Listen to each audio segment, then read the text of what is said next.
সেদিন সন্ধেবেলায় দুই দিদির সঙ্গে চলে গেছিলাম বাড়ির কাছে শিবরাত্রি মেলায় ঢোকা মাত্রই ফার্স্টে আমাদের চোখ যায় এই সোনাঝুরি হাট থেকে আসা দোকানটায়। এই দোকানে যেমন সুন্দর সুন্দর জুয়েলারির কালেকশন ছিল, তেমনই ছিল সুন্দর সুন্দর ব্যাগের কালেকশন। তো ওখান থেকে আমি কিছু ইয়াররিংস দেখছিলাম ফার্স্টে। আমাদের তো দোকানটার থেকে সরতেই মন চাইছিল না, তারপর ওই দোকান থেকে আমার দিদি একটা ব্যাগ নিয়ে নেয়। এরপর আমরা মেলার মাঝখানে দাঁড়িয়ে ভাবতে থাকি যে নেক্সট কোন দোকানে যাওয়া যায়। তো পাশেই দেখলাম একটা কসমেটিক্সের দোকান আছে, ওখানে অবশ্য আমরা কিছু নিইনি। এরপর চলে আসি আমরা হরেকমাল 10 টাকার দোকানে। এই দোকান থেকে কিন্তু প্রচুর কেনাকাটা করেছি, সেগুলো সব তোমাদের নেক্সট ভিডিওতে আমি দেখিয়ে দেব।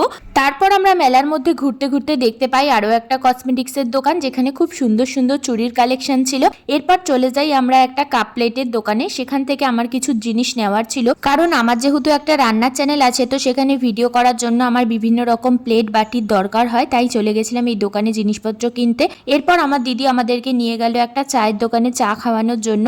তো সেখান থেকে আমরা 3 কাপ চা নিয়ে 3 বোনে মিলে আরামসে চাটা খেলাম। আর ওদিকে দেখি নাগরদোলাটা ঘুরতে শুরু করে দিয়েছে। এটাকে দেখলেই আমার কেন জানি না ভীষণ ভয় লাগে।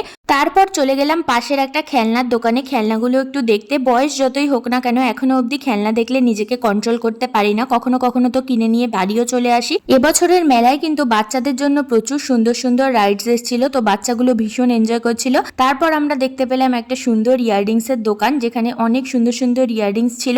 আর আমি তো মেলায় গেলে সব থেকে বেশি ক্লিপ কিনে থাকি, তাই সব দোকান ঘুরে ঘুরে ক্লিপগুলো দেখলাম। তারপর দেখলাম এরকম একটা সুন্দর সফট টয়েজের দোকান।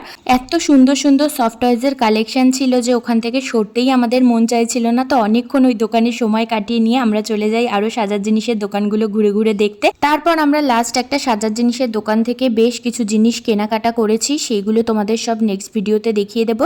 অনেকটা রাত হয়ে গেছিল বলে রওনা দিলাম বাড়ির পথে। দেখা হচ্ছে তোমাদের সাথে নেক্সট ব্লগে। আজকের মতো টাটা।